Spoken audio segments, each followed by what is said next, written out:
Hello, I'm James Mallory. I'm the chairman of the Iredell County Board of Commissioners, and it is June the 11th, 2020. And on behalf of the entire Board of Commissioners, I would like to provide you a situation report and an update on COVID-19 and the actions that we're taking in Iredell County.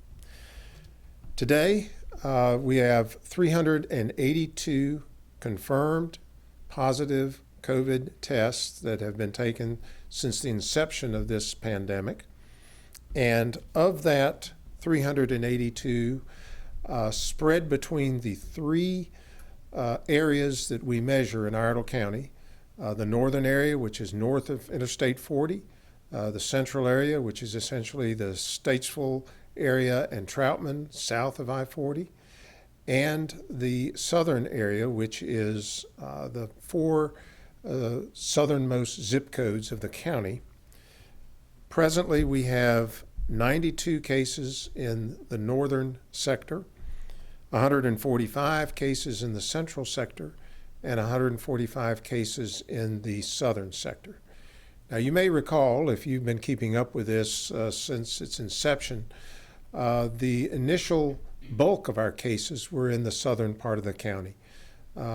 The southern part of the county accounts for about 45% of the population of Iredell County in those four zip codes. The central part is about 34%, and the northern sector is 21%. When we first started looking at these statistics, the South accounted for about 62 to 63% of the total cases in Iredell County. Over time, that has transitioned to reflect a breakout as of last week that pretty well tracked the actual population ratios. This week, though, we have increases that have been seen primarily in the north and central sectors, which has taken us to a point where, based on the breakout, some 38% of our cases come from the southern 45% of our population, and 38% come from the central 34% of our population, and 24% of our cases come from the northern sector, which is 21% of our population. So these are trends, and we don't know exactly the nature of why. Certain areas are growing faster than others, but it bears repeating that this virus is not geographically limited, and what it is limited by is your actions. There's a lot of folks, as we've started to open the economy, that have heard that, well, it really doesn't matter if you wear a mask, or it doesn't matter if you social distance. Well, let me reiterate that it does matter in a big way. This virus is not a political virus. It spreads not politically, but mathematically. And in an era of partisanship in an election year, it's easy to go into different corners and to have a narrative that fits our political perspectives on how we need to balance out our personal choice with our personal responsibility. But the fact is, the virus, once again, is mathematical, not political. It respects no boundaries. It respects no people. It's most important that we protect the vulnerable populations of this county. And I can say that despite the fact that the numbers are going up, that they're going up in large measure because of increased testing. We've conducted 4 mass testing events in the county that tested 908 individuals. And this is in addition to other opportunities that people have to get tested at a number of different drugstores, as well as their providers, their physicians. There's a lot of testing that we just don't get the results back on. But we did get the results back on these 908. And it was an interesting breakdown. We had an event in Statesville and we had an event in Mooresville. And the first event, which was about 2 weeks ago, resulted in approximately a result of between 0.5% and 1% of positive rates of those being tested. That's a pretty low percentage, frankly, and very heartening. The next two tests that were given, which were given in Statesville and Mooresville on the 3rd and 4th of June, showed about a 10% and 13% positive infection rate. Now, this is separated basically by a week. So depending on who came to get the test, whether they were just concerned that perhaps they had been exposed to someone, or that they live with a vulnerable person and they just wanted to make sure that they weren't being positive in terms of the virus, that may account for a lower number. The second time around, it may have been after people returned somewhat engaging in a greater amount of economic activity and moving about and seeing people they hadn't seen before in a while. So it bears watching, and we'll be conducting a number of additional tests in the next month, and we'll be looking at those numbers to see if there's anything that we can point to that we can draw some conclusions from. But it's just too early for us to draw conclusions now. But it did go up in terms of percentage. I'm not so sure that that means that we have a higher number of people that are infected that generally weren't infected before. This is like revealing an iceberg. For much of our testing results that we've had in the last couple of months, let's say March, April, and half of May, was limited. The only people that got tests were people that had symptoms, and they were severe symptoms. People with minor symptoms were simply told, you need to go home and isolate yourself for 14 days and manage the symptoms. Well, now we have enough testing materials, the PPE, the test capability to get it back fairly quickly, that we can now test anyone that needs a test. So I would encourage you to take advantage of these mass testing opportunities or the other opportunities. The benefit to Iredell County of doing the mass testing is that's all done by a contracted service, which is going to come in and take care of this, so it's not diverting our local resources from doing other contact tracing or other public health activities.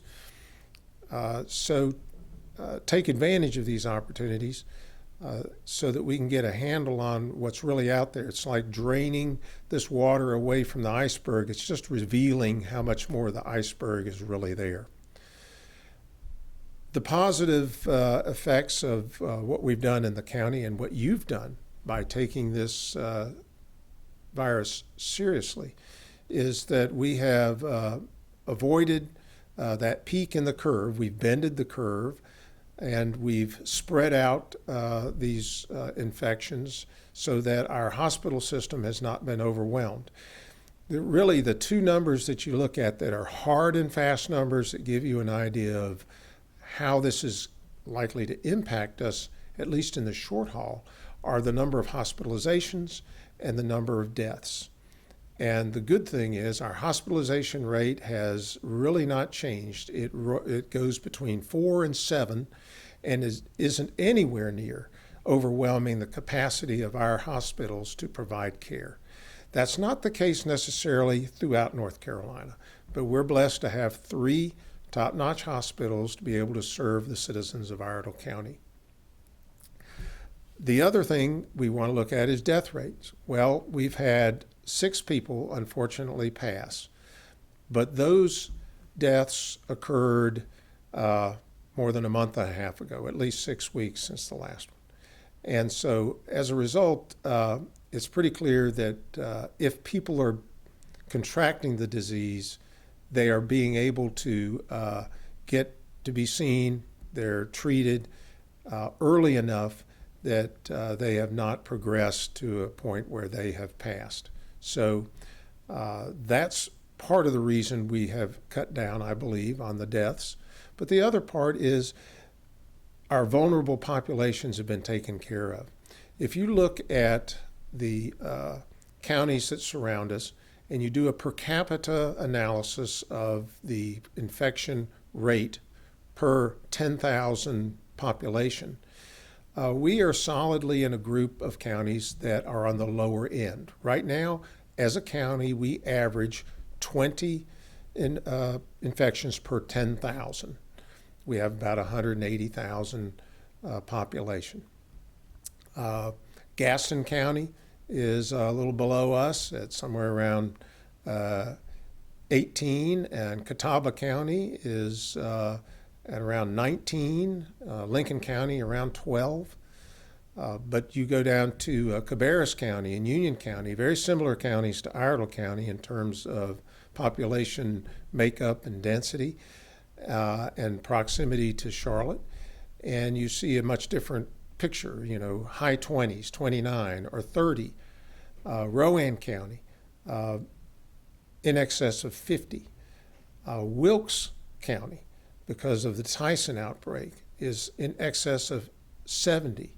So we are doing well, and we need to continue to keep our eye on the ball and to protect those vulnerable populations, particularly those in our congregate care facilities like nursing homes, group homes, rehab facilities, and our confinement facility, our jail run by our sheriff's department. We have had only 2 or 3 outbreaks in nursing homes, and they have not exceeded 2 individuals per outbreak, 1 staff and 1 member of the patients.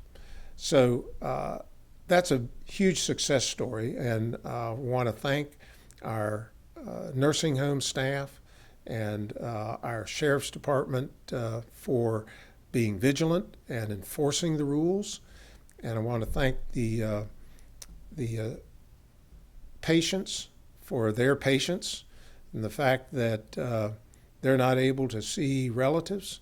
And that isolation comes with a price, but it's a price worth paying to keep them from succumbing to this disease because they are highly vulnerable.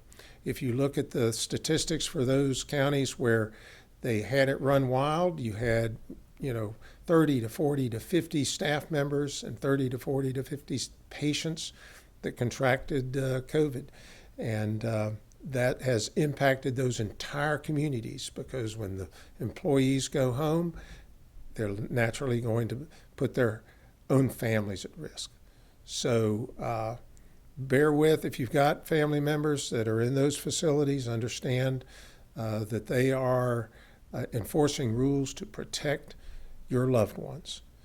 And our jailers put themselves at risk to ensure that their charges that are incarcerated there are protected and get to serve their time and pay their price, but not have to pay a price of being sickened by this COVID-19. So I'd